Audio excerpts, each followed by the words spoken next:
Hello दोस्तों, कैसे हो आप लोग। आशा करता हूँ कि आप बहुत अच्छे होंगे।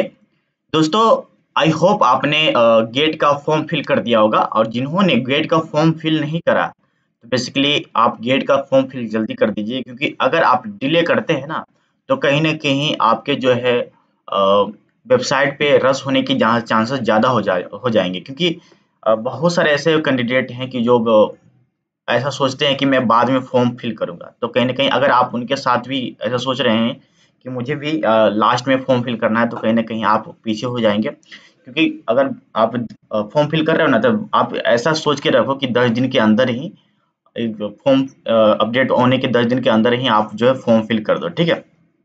तो आई होप आपको आपकी प्रिपरेशन जो है अच्छी चल रही होगी, और कहीं ना कहीं आप गेट के जो क्रैक करने के लिए उसकी वे में लगे होंगे, ठीक है। तो बेसिकली मैं आपको बता दूं कि अगर आप फॉर्म फिल कर रहे हो ना, तो बेसिकली आपको तो बेसिकली दो पेपर होता ही है, ठीक है। मैं बेसिकली ओवरव्यू देना चाहता हूँ कि कौन कौन बच्चे जो है फर्स्ट पेपर सिलेक्ट कर सकते हैं। एक सेकेंड। हाँ, कौन कौन बच्चे जो है पेपर फर्स्ट सिलेक्ट कर सकते हैं, और कौन-कौन बच्चे जो हैं पेपर 2 सिलेक्ट कर सकते हैं ना। तो बेसिकली मैं ये बताने की कोशिश करना चाह रहा हूँ इस वीडियो में कि ऐसा पेपर 1 और पेपर 2 के बीच डिफरेंस क्या है। जब आप एग्जाम देने जाते हो तो पेपर 1 और पेपर 2 के बीच ऐसा क्या दायरा है, ऐसा क्या डिफरेंस है जिसके कारण हम पेपर 2 को सेलेक्ट करें, पेपर 1 को भी सिलेक्ट करें, क्योंकि है ना। क्योंकि जब आप एग्जाम देने जाते हो ना, तो ऐसा होता ही नहीं है कि आप ऐसा होप करके चलो कि मेरा एग्जाम अच्छा हो जाए, है ना। कभी-कभी टफनेस इंक्रीज हो जाती है, कभी-कभी किसी एग्जाम में टफनेस डिक्रीज हो जाती है। तो बेसिकली अगर टफनेस कम होता है तो रैंक काफ़ी हाई हो जाता है ना। और उसके बाद कट ऑफ भी काफ़ी हाई हो जाता है। अगर टफनेस डिक्रीज होती है तो कट ऑफ, अगर टफनेस इंक्रीज होती है तो कट ऑफ जो है डिक्रीज हो जाती है। मतलब कि ये इसका फंडा है। तो बेसिकली जब आप अगर बाई चांस, कभी-कभी ऐसा भी होता है यार कि टफनेस लेवल हो, जो जो मेन पेपर का टफनेस लेवल है वो काफ़ी हाई चला गया है। तो बेसिकली बच्चे भी कंफ्यूज हो जाते हैं कि हमें क्या करना चाहिए, क्या नहीं करना चाहिए। तो ऐसे कंडीशन में पेपर 2 हमारे पास एक अच्छा ऑप्शन होता है। मैं आपको ऐसा दिखाना चाहता हूँ कि अगर आप मैकेनिकल के स्टूडेंट हो ना, तो बेसिकली मैं आपके लिए ही ये सब बताना चाह रहा हूँ, क्योंकि मैंने मैकेनिकल से एग्जाम दिया था, तो मुझे इसके बारे में आइडिया है। और बाकी जो ब्रांचेस हैं उसके बारे में मुझे उतना आइडिया नहीं है, ठीक है। तो बेसिकली जैसे कि देखो यहाँ पे मैं दिखा दिखा रहा हूँ कि गेट एग्जाम 2025, ठीक है। तो बेसिकली ये आईआईटी रुड़की के द्वारा कंडक्ट कराया जा रहा है। और बेसिकली आपको देखो, जब आप मैकेनिकल से हो ना, तो बेसिकली आपको आपके लिए यहाँ पे डिफरेंट डिफरेंट पेपर ऑप्शंस आते हैं। जैसे कि अगर आप ये पेपर फर्स्ट के बारे में है, तो फर्स्ट का पेपर जो है, आप जो मैकेनिकल का एमई कोड है, ये कोड नंबर है सब्जेक्ट का, ठीक है। तो बेसिकली आप एमई कोड को सिलेक्ट करते हो, तो इसमें क्या होता है, 12 सब्जेक्ट तो आते ही हैं, 12 से 13 सब्जेक्ट आते हैं। 13 सब्जेक्ट करने का मतलब कि कोर पेपर तो आता ही है, साथ ही साथ इसमें मैथ भी आता है, और उसके बाद एप्टीट्यूड भी आता है, ठीक है, इंक्लूड होता है। लेकिन आपके पास जब सेकेंड पेपर सिलेक्ट करते हो, तो बेसिकली आपके पास इतने सारे ऑप्शंस होते हैं, है ना। इतने सारे ऑप्शंस होते हैं और बच्चे अक्सर कंफ्यूज हो जाते हैं कि हमें कौन सा पेपर सिलेक्ट करना चाहिए, क्योंकि बहुत सारे ऐसे कैंडिडेट होते हैं ना, जो मान लेते हैं कि बीटेक में जैसे कि बीटेक में जो है मैकेनिकल इंजीनियर से आप अपना ग्रेजुएशन कंप्लीट किए, लेकिन उनका इंटरेस्ट कभी-कभी चेंज हो जाता है। वो सोचते हैं कि नहीं, मुझे डाटा साइंस में एडमिशन लेना है, या तो मुझे एरोनॉटिकल साइंस में एडमिशन लेना है, ठीक है, मुझे एरोस्पेस इंजीनियरिंग में एडमिशन लेना है, मुझे इंस्ट्रूमेशन में लेना है। तो बेसिकली उसके अकॉर्डिंग जो है वो अपना जो है अलग पेपर सेलेक्ट कर लेते हैं। जैसे कि उन्हें एरो साइंस एरोस्पेस इंजीनियरिंग में जो है एडमिशन लेना है, ठीक है। तो वो सोच रहे हैं कि हम सेकंड पेपर जो है एरोस्पेस इंजीनियरिंग का देते हैं, जिससे क्या होता है, एरोस्पेस इंजीनियरिंग में एडमिशन लेंगे तो बेसिकली इसका जो सब्जेक्ट उससे सब्जेक्ट से एग्जाम देते हैं, तो कहीं ना कहीं हमारे चांसेस इंक्रीज हो जाएंगे उसमें। तो या तो आप डाटा साइंस में जो है अगर एडमिशन लेना चाह रहे हैं, तो बेसिकली अब वो डाटा साइंस से ही सेकंड पेपर देना चाहते हैं, और बेसिकली और डाटा साइंस से पेपर देकर उसे डाटा साइंस में एडमिशन लेना चाहते हैं। तो बेसिकली मैं आपको बता दूं दोस्त कि ये फंडा बिल्कुल गलत है। आप अगर ये सोच रहे हो कि हमें पर्टिकुलर सब्जेक्ट का एग्जाम दे करके उसे हम उसमें जो है ब्रांच में सिलेक्शन ले लें, ब्रांच में एडमिशन ले लें, तो बेसिकली आपके लिए ये दायरा गलत है। आपकी ये सोच गलत है। देखो मैं आपको बताता हूँ कि क्या होता है। आप किसी भी पेपर को सिलेक्ट करो इसमें से, सेकेंड पेपर में से आप किसी भी पेपर को सिलेक्ट करो, बेसिकली आपका जो स्कोर कार्ड मैटर करता है, आपका कोई सब्जेक्ट मैटर नहीं करता है। आपका स्कोर कार्ड अच्छा है तो आप किसी भी ब्रांच में एडमिशन ले सकते हो। चाहे आपने मान लेते हैं आपने एक्सी का पेपर दिया, तो आप जो है आप सोच रहे हो कि मैं डाटा साइंस में एडमिशन लूँ, तो बेसिकली आप कोर्स ले सकते हो। ऐसा नहीं है कि आपने गेट का पीआई का एग्जाम दिया और बेसिकली एरोस्पेस में एडमिशन लेना चाह रहे हो, तो एरोस्पेस में जो है एडमिशन नहीं ले सकते हो, ऐसा नहीं है। आप किसी सेकंड पेपर में कोई भी पेपर सिलेक्ट करो, उसको एग्जाम क्रैक करो, अगर आपका रैंक अच्छा है, स्कोर कार्ड अच्छा है, तो वो आपका मैटर करता है। अगर आपका स्कोर कार्ड अच्छा है तो आपको एडमिशन आराम से मिल जाएगा, है ना। बहुत सारे ऐसे आईआईटीज है, जैसे कि कानपुर हो गया, बम्बई हो गया, मद्रास, दिल्ली, है ना, खड़गपुर, रुड़की, ऐसे से बहुत अच्छे अच्छे आईआईटी जो हैं। कोई भी पेपर में आपका जो रैंक आ रहा है ना, अच्छा आपका स्कोर कार्ड अच्छा है, तो बेसिकली आपको स्कोर कार्ड ही देखता है। ये नहीं देखता कि आप किस ब्रांच से आपने जो पेपर दिया है ना, इतना नहीं देखता। तो बेसिकली हमारे पास इतने सारे सब्जेक्ट हैं, तो हम कौन सा सब्जेक्ट ऐसा सेलेक्ट करें सेकेंड पेपर के लिए, ये हमें बहुत ज़्यादा कंफ्यूज करता है, ठीक है। तो मैं आपको बता दूं दोस्त कि मतलब कि हमेशा जनरली ऐसा होता है कि जब आप कोई भी पेपर सिलेक्ट करते हो ना, जैसे कि फर्स्ट पेपर आप मैकेनिकल से दिए, तो सेकेंड पेपर के बारे में अगर बात करते हैं ना, तो सेकेंड पेपर हमें वैसा पेपर हमेशा सिलेक्ट करना चाहिए जो फर्स्ट पेपर को इफेक्ट ना करे, है ना। आप ध्यान रखो ये बात कि सेकेंड पेपर हमेशा वैसा पेपर सिलेक्ट करो जो फर्स्ट पेपर को इफेक्ट ना करे, मतलब कि फर्स्ट पेपर की भी तैयारी कर रहे हैं और उसके साथ साथ सेकेंड पेपर का भी हमें तैयारी करना पड़ रहा है। जैसे अगर आप कोई अलग सब्जेक्ट यहाँ पे सिलेक्ट कर ले रहे हो सेकंड पेपर में, तो कहीं ना कहीं ऐसा हो जाता है कि सेकंड पेपर के लिए एक्स्ट्रा हमें टाइम देना पड़ता है कि हम 1 महीना 2 महीना तैयारी करो, उसका सब्जेक्ट यहाँ पे तैयारी करो, है ना।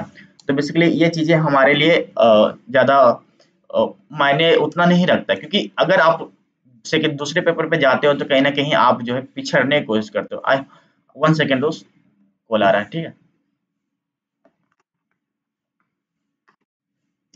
Hello sir.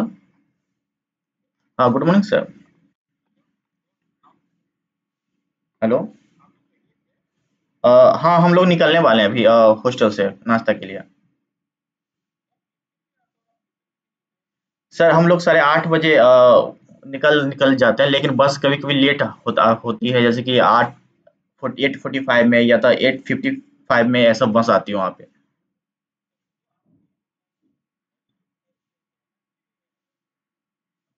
हाँ सर, तो हम लोग फोन करते हैं, तो लेकिन वो बोल रहे हैं कि वहाँ, हम बोलते हैं अक्सर कि हम आ रहे हैं, रास्ते में हैं, ऐसे ऐसे करते करते मतलब कि 8:45 तक हो ही जाता है टाइम।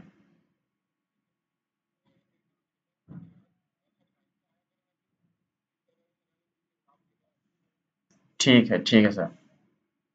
ठीक है सर।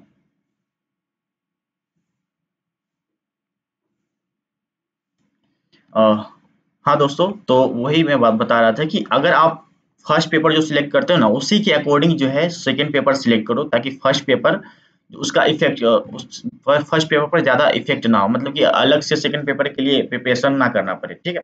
तो मैं आपको कुछ चीज़ें बताऊंगा कि यहाँ पे सारी चीज़ें दिया हुआ है, जैसे कि अगर आप यहाँ पे सेकंड पेपर सिलेक्ट करते हो ना, तो कौन कौन सा पेपर सेकंड पेपर में आ सकता है, जैसे कि कौन कौन सा ब्रांच सेकंड पेपर में आ सकता है। जैसे कि यहाँ पे है एरोस्पेस इंजीनियरिंग के लिए, तो उसका कोड होता है एई, ठीक है।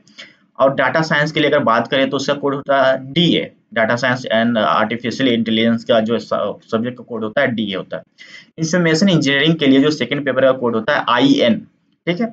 और Naval architecture and marine engineering के लिए होता है एनएम, ठीक है। और प्रोडक्शन एंड इंडस्ट्रियल इंजीनियरिंग का पीआई होता है, और उसके बाद इंजीनियरिंग साइंस के लिए अगर होता है तो एक्सी होता है, एक्सी। तो बेसिकली हाँ देखो, सारी यहाँ का ब्रांच है, और ब्रांच का ये जो सब्जेक्ट कोड है, तो बेसिकली आपको ध्यान देना है कि जब आप फॉर्म फिल कर रहे हो ना, सब्जेक्ट कोड कौन सा सिलेक्ट करें। ऐसा नहीं कि कोई भी सिलेक्ट सब्जेक्ट कोड सिलेक्ट कर लो। तो बेसिकली सबसे पहले इसके बारे में रिसर्च करो कि भाई ये इसके मतलब इसका मतलब क्या है। अगर हम ये सिलेक्ट कर रहे हैं तो हमारा ये पहले वाले एग्जाम को जो इफेक्ट तो नहीं कर रहा है ना। तो बेसिकली मैं आपको सारी चीजें बताऊंगा कि जब आप फर्स्ट पेपर और सेकेंड पेपर के बीच का जो ड्यूरेशन देखते हो ना, तो कहीं ना कहीं ये 1 वीक का होता है, 1 वीक का ड्यूरेशन होता है। बेसिकली जैसे कि आप जो मेन पेपर सिलेक्ट किए हो, तो मेन पेपर जो है फरवरी का फर्स्ट सैटरडे या संडे में हो जाएगा। और जो सेकंड पेपर है जो 1 वीक के बाद जो है फरवरी का सेकेंड सैटरडे या संडे में होगा, ठीक है। तो बेसिकली आपको इन दोनों पेपर के बीच के जो है एक 1 वीक का गैप मिल जाएगा, 1 सप्ताह का गैप मिल जाएगा। तो बेसिकली आप अपने फर्स्ट पेपर में क्या क्या ऐसा मिस्टेक किए हो उसे आप रिप्लेस कर सकते हो आपको एडवांटेज के रूप में, ठीक है। तो बेसिकली ये एडवांटेज मिल जाता है। और बेसिकली आपको मैं और सारी चीजें बताता हूँ, जैसे कि यहाँ पे देखो जो हाँ मैं आपको एक चीज बताता हूँ कि जब आप ये सब पेपर सिलेक्ट करते हो ना, तो बेसिकली उसका पहले सिलेबस देखो। सिलेबस के बारे में अगर बात करें तो बेसिकली अगर मैकेनिकल के स्टूडेंट है ना, तो इनके लिए दो सब्जेक्ट हैं जिसको जो सिलेबस एकदम 90 टू 95% मैच करता है। जैसे अगर प्रोडक्शन की बात करें ना, तो इसमें जो है 90% तक सिलेबस मैकेनिकल के सिलेबस से ही मैच करता है। अगर हम इंजीनियरिंग साइंस की बात करें ना, तो इसका 95% तक जो है सिलेबस मैकेनिकल इंजीनियरिंग के सिलेबस से मैच करता है। मैं आपको ऐसा किस लिए बोल रहा हूँ, मैं आपको एकदम प्रूफ के साथ दिखा देता हूँ। जैसे कि मैं आपको एक एक्स्ट्रा सिलेबस के ऊपर लेके चलता हूँ, तो आप अच्छे से समझ पाओगे। जैसे कि अगर यहाँ पे एक्सी का देख रहे हो ना, एक्सी का यहाँ पे जो सब्जेक्ट कोड है, तो इसका मतलब होता है इंजीनियरिंग मैथमेटिक्स, ठीक है। बेसिकली इसका एक्सी मतलब होता है इंजीनियरिंग साइंस भी होता है, ठीक है। लेकिन इसमें सब्जेक्ट तो 2 सब्जेक्ट आते ही हैं। पहले तो इंजीनियरिंग मैथमेटिक्स तो आता ही है, ठीक है। और इंजीनियरिंग मैथमेटिक्स में देखो लीनियर अलजेब्रा सबको पढ़ना है, जितने भी ब्रांच है सबको पढ़ना है, कैलकुलस भी सबको पढ़ना है, उसके बाद वेक्टर कैलकुलस सभी को पढ़ना है। देखो जब भी कोई सेकंड पेपर सिलेक्ट करते हो ना, तो उसमें मैथ एंड एप्टीट्यूड ये दोनों तो पढ़ना ही पढ़ना है सबको। हर पेपर में मैथ एंड एप्टीट्यूड आते हैं, ठीक है। उसके बाद देखो कि मैथ का सिलेबस ये है। उसके बाद आगे चलते हैं, तो आगे अगर चलेंगे तो देखो यहाँ पे फ्लूइड मैकेनिक्स आ रहा है एक्सी में ही। फ्लूइड मैकेनिक्स आपका जो मैकेनिकल का मेन सब्जेक्ट तो होता ही है। फ्लूइड मैकेनिक्स में देखो फ्लो एंड फ्लूइड प्रॉपर्टी आ गया, काइनेमेटिक एंड फ्लूइड मोशन हो गया है ना। और उसके साथ साथ dimension analysis, internal flow, Bernoulli sequence, इतना सारा सब सिलेबस के अंदर है। इतने जब आप प्रिपरेशन कर रहे हो ना मैकेनिकल में फ्लूइड मैकेनिक्स का, तो ये जो सब्जेक्ट यहाँ पे आपको शो कर रहा है, ये सारे सब्जेक्ट जो है मैकेनिकल इंजीनियरिंग के फ्लूइड मैकेनिक्स में अवेलेबल है। तो आपको अलग से कुछ भी पढ़ने की जरूरत नहीं है, ठीक है। अगर हम इसके बाद बात करें तो यहाँ पे एक्सी के अंदर आता है मटेरियल साइंस। तो मटेरियल साइंस में बेसिकली आप जो है आपको पता है मटेरियल साइंस बेसिकली प्रोडक्शन का पार्ट है। और बेसिकली ये एक छोटा सा चैप्टर है, तो बेसिकली उससे रिलेटेड चीजें आएंगी कि जिस क्लासिफिकेशन ऑफ मटेरियल है ना। फिर उसके बाद आता है thermodynamic, kinetic and phase transfer. Thermodynamic आपको पता है, थर्मोडायनेमिक का जो सिलेबस है हमने एक सब्जेक्ट ही पढ़ा था मैकेनिकल इंजीनियरिंग में। उसके बाद अगर आप प्रिपरेशन कर रहे हो तो उसका एक सब्जेक्ट ही है। उसके बाद आते हैं कुछ चीजें अलग आती हैं, मतलब कि मैं बताया ना कि 90 से 95% तक जो है 90 से 95% तक जो सिलेबस मैच करता है एक्सी का। एक्सी का किसके साथ मैच करता है? मैकेनिकल इंजीनियरिंग का, ठीक है। अगर आप दूसरे सब्जेक्ट को कंसीडर करते हैं तो बेसिकली उसका सब जो सिलेबस मैच नहीं करता, उसका सिलेबस 25% तक मैच करता है। जैसे कि मैथ एप्टीट्यूड तो मैच ही करेगा, है कि नहीं। और एक आध को कोई सब्जेक्ट होता है उसे मैच करता है। अगर हम पीआई की बात करें ना दोस्त, तो पीआई भी ऐसा ही है। अगर हम देखो यहाँ पे आने रहा, तो कोई नहीं, यहाँ पे देख लेते हैं। पीआई का भी जो है सिलेबस जो है ना 90 से 90% तक मैच करता है। लास्ट में पीआई में जो है, लास्ट में जो फूड एंड प्रोडक्शन का कुछ सब्जेक्ट जो है ऐड कर दिया गया है, तो वो हमारे सिलेबस में नहीं है। लेकिन इसके अलावा बहुत सारे ऐसे सब्जेक्ट हैं, जैसे कि पीआई मतलब होता है प्रोडक्शन एंड इंडस्ट्रियल। तो प्रोडक्शन आपने पढ़ाई होगा, है ना। मैन्युफैक्चरिंग का जितने भी सब्जेक्ट है, कास्टिंग हो गया, बिल्डिंग बाद बहुत सारे ऐसे एक्सट्रूशन हो गया, अब मतलब कि ऐसा मेटल टूल हो, फिर मेटल कटिंग, ये सारे सब्जेक्ट जो प्रोडक्शन के पार्ट हैं सारे सब्जेक्ट इसमें इंक्लूड होते हैं। साथ ही साथ इंडस्ट्रियल इंजीनियरिंग का जितने भी सब्जेक्ट टॉपिक आपने पढ़ा है ना, तो फोरकास्टिंग हो गया, उसके बाद और बहुत सारे ऐसा ट्रांसफॉर्मेशन वगैरह जितने भी सब्जेक्ट है ना उसमें इंक्लूडेड होते हैं, ठीक है। बेसिकली इसका जो पीआई में जो 90% सिलेबस जो है किसके साथ, एमई के साथ मैच करता है। तो कहीं ना कहीं अगर आप मैकेनिकल इंजीनियरिंग के लिए तैयारी कर रहे हो तो बेसिकली आपका जो है ना सेकंड पेपर के लिए तैयारी हो जाता है, ठीक है। अगर देखो, अगर बात कर ले हम यहाँ पे,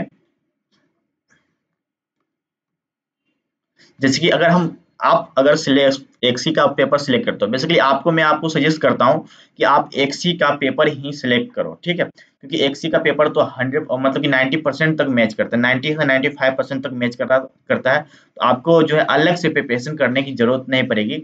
और इसमें होता क्या है, मैं आपको सब चीजें बताऊंगा, एक अच्छे से एक्सप्लेन करूंगा आपको यहाँ समझाने के लिए। जैसे कि इसका इसका पेपर जो है ना, मैकेनिकल इंजीनियर के पेपर के जैसा होता है। इसका जो टोटल नंबर जो होता है 100 नंबर का क्वेश्चन होता है, और जो 65 क्वेश्चन होते हैं, जिसमें से ना 3 घंटा का क्वेश्चन होता है। 3 घंटा आपको टाइम ड्यूरेशन मिलता है क्वेश्चन को आंसर करने के लिए, ठीक है। और बेसिकली इसको 3 सेक्शन में डिवाइड किया जाता है। बेसिकली 3 सेक्शन में डिवाइड किया जाता है। उसके बाद आपको पता है कि पहला सेक्शन में जो है एप्टीट्यूड होता है, क्योंकि हर सब्जेक्ट में एप्टीट्यूड अवेलेबल होता है। फिर उसके बाद इंजीनियरिंग मैथमेटिक्स होता है हर सब्जेक्ट में, चाहे आप कंप्यूटर साइंस ले लो, या तो आप डाटा साइंस ले लो, या तो आप मैकेनिकल इलेक्ट्रिकल हो गया, या तो कोई भी ऐसा ब्रांच ले लो ना, सारे में एप्टीट्यूड मैथमेटिक्स आते ही हैं।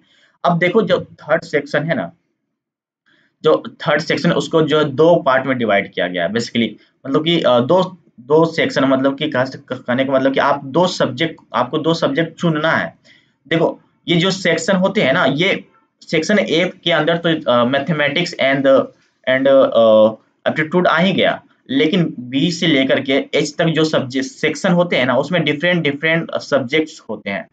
जैसे कि आपने एक्सी का ही सिलेक्ट किया, तो एक्सी के अंदर ही जो सेक्शन होते हैं ना, डिफरेंट डिफरेंट कैटेगरी डिवाइड किया जाता है, ए से लेकर के एच तक। तो ए के अंदर मैथमेटिक्स एंड एप्टीट्यूड आ गया, और जो सेक्शन बी से लेकर b c d e f g h तक होते हैं ना, डिफरेंट डिफरेंट सब्जेक्ट होते हैं, ठीक है। तो बेसिकली इसमें से ना आपको 2 सेक्शन चूज करना है, या तो आप बी सी चूज करो, या तो बी डी चूज करो, या आपका जो मर्जी है ना वो चूज करो, ठीक है। तो इसमें से एक सब्जेक्ट जो है ना 35 मार्क्स का आता है, 35 नंबर का आता है, और दूसरा सब्जेक्ट जो है 35 नंबर का आता है। बेसिकली पहले तो ये 15 15 30 हो गया ना, 15 15 30 हो गए, प्लस इसका 2 सब्जेक्ट सिलेक्ट करना है, तो 35 गुना 2 मतलब 70 हो जाता है, मतलब टोटल 100 इसमें 100 मार्क्स का क्वेश्चन आपको पूछे जाते हैं, ठीक है। और अच्छे से समझाने की कोशिश करूंगा। जैसे कि यहाँ पे देख रहे हो ना, देखो मैं यहाँ पे अच्छे से कैटेगरी डिवाइड कर दिया हूँ कि अगर आप एक्सी का पेपर सिलेक्ट करते हो, तो बेसिकली कैटेगरी सेक्शन ए में ना आपको जो है इंजीनियरिंग मैथमेटिक्स एंड एप्टीट्यूड का तो पूछ ही देते हैं, तो इसका 30 नंबर का आ गया। अब देखो जो b c d e f g h तक का जो सेक्शन आपको मिलता है, तो बी सेक्शन में फ्लूइड मैकेनिक्स होते हैं, और उसके बाद सी सेक्शन में मटेरियल साइंस होता है, डी सेक्शन में थर्मोडायनेमिक्स होता है, उसके बाद ई सेक्शन में पॉलीमर साइंस एंड इंजीनियरिंग होता है, एफ सेक्शन में फूड एंड टेक्नोलॉजी होता है, जी सेक्शन में एटमॉस्फेरिक और साइंस होते हैं, उसके बाद एस सेक्शन में सॉलिड मैकेनिक्स होता है। अब देखो मैं आपको बता रहा हूँ कि इन सारे पेपर में ना, मतलब यहाँ से लेकर के जो बी से लेकर के एस तक जितने भी पेपर है ना, इसमें आपको केवल 2 ही पेपर सिलेक्ट करना है, केवल 2 पेपर सिलेक्ट करना है। तो आपको जो अगर लग रहा है कि फ्लूइड मैकेनिक्स में मेरा जो है बेस मजबूत है, तो आप जो है फ्लूइड मैकेनिक्स का दे सकते हो, या तो आप मटेरियल साइंस का दे सकते हो, या तो ये दोनों दे सकते हो, या तो ये दोनों दे सकते हो, या तो ये दोनों दे सकते हो। कोई भी 2 पेपर आपको सिलेक्ट करना पड़ता है। अब देखो 2 पेपर आप सिलेक्ट करते हो ना, तो उसका क्राइटेरिया क्या होना चाहिए वो भी देख लेता हूँ। जब आप एग्जाम में जाते हो, आपके सामने स्क्रीन पे पेपर आता है, तो बेसिकली आपको एक ऑप्शंस मिलते हैं कि आप सारे सब्जेक्ट के पेपर को ऐसा डिस्प्ले कर सकते हो, और उसके क्वेश्चन को देख सकते हो। जब आप क्वेश्चन को देखते हो, सारे सब्जेक्ट जितने भी सब्जेक्ट है ना, बी से लेकर एस तक, सभी सब्जेक्ट के क्वेश्चन को आप आराम से ऐसे देखते हो। उसके बाद देख करके आप आइडेंटिफाई कर लेते हो कि अ, मुझे किस सब्जेक्ट में थोड़ा ज़्यादा अच्छा कंफर्टेबल फ़ील कर रहा हो रहा है ना? मतलब कि मैं कौन-सा सब्जेक्ट में मजबूत है, मेरा कौन-सा सब्जेक्ट अच्छा है, और मैं कौन-सा सब्जेक्ट में ज़्यादा मार्क्स गेन कर सकता हूँ। तो बेसिकली इसका जो है 30 नंबर का तो हो ही गया। फिर इन दोनों सब्जेक्ट में मतलब कि आपको लग रहा है कि हाँ, मुझे फ्लूइड मैकेनिक्स में मैं अच्छा, मेरा प्रिपरेशन बहुत अच्छा है, तो आप फ्लूइड मैकेनिक्स का दे सकते हो। इसे सिलेक्ट करोगे तो इसका 35 नंबर मिल जाएगा, ठीक है? और आपको लग रहा है कि नहीं, मुझे सॉलिड साइंस में मतलब कि आता है कि इंजीनियरिंग मैकेनिक्स आता है, एमईसीएस आता है, प्लस सोम आता है। इन दोनों का मिक्स करके इसका सब्जेक्ट आता है, ठीक है।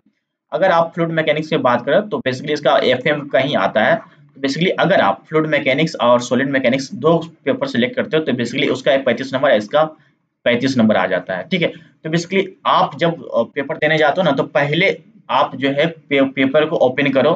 उसके क्वेश्चन को देखो और क्वेश्चन को देखकर आप पता करो कि भाई इस सब्जेक्ट का क्वेश्चन मुझसे बन सकता है कि नहीं बन सकता। अगर बन सकता है तभी आप उसमें क्वेश्चन का आंसर देना शुरू करो, ठीक है। अगर आपको लगता है कि नहीं ये सब्जेक्ट मेरे लिए नहीं है, इस सब्जेक्ट में मैं प्रिपरेशन किया हूँ लेकिन ये क्वेश्चन डिफिकल्टी अच्छा नहीं है, मतलब क्वेश्चन का डिफिकल्टी ज़्यादा है, मैं बना नहीं पाया हूँ, तो इसको छोड़कर आओ आगे बढ़ो। मटेरियल साइंस में देखो, मटेरियल साइंस में भी लग रहा है कि हाँ चलो भाई ये बना सकता हूँ, इसका क्वेश्चन अच्छा है, तो इसे सिलेक्ट करो। उसके बाद आगे अगर देखो तो थर्मोडायनेमिक में भी है, थर्मोडायनेमिक लग रहा है कि भाई हाँ ये सब्जेक्ट मेरे लिए अच्छा है, तो आप ये दो सब्जेक्ट सिलेक्ट कर सकते हो। तो एनी टू सब्जेक्ट सिलेक्ट कर सकते हो आप, उसके बाद आप यहाँ पे दे सकते हो, ठीक है। उसके बाद और कुछ है क्या, देखता हूँ। तो बेसिकली अब इतना ही है। तो आई होप दोस्तों आपको सारी चीज़ें समझ में आई होगी। और अगर आपको कोई दिक्कत है पेपर सिलेक्शन में, या पेपर आपको समझ नहीं आ रहा है कि कहाँ क्या है, ऐसा मैं एक्सप्लेन किया हूँ, जो चीज़ें आपको डाउट है समझ नहीं आ रहा, तो आप हमें कमेंट करके पूछ सकते हो। मैं इंस्टेंट ही आपको जो है आपके मैसेज का रिप्लाई करूंगा, ठीक है। आई होप दोस्तों आपको सारी चीज़ें अच्छी लगेगी। तब तक के लिए खुश रहें, स्वस्थ रहें। जय हिंद, जय भारत।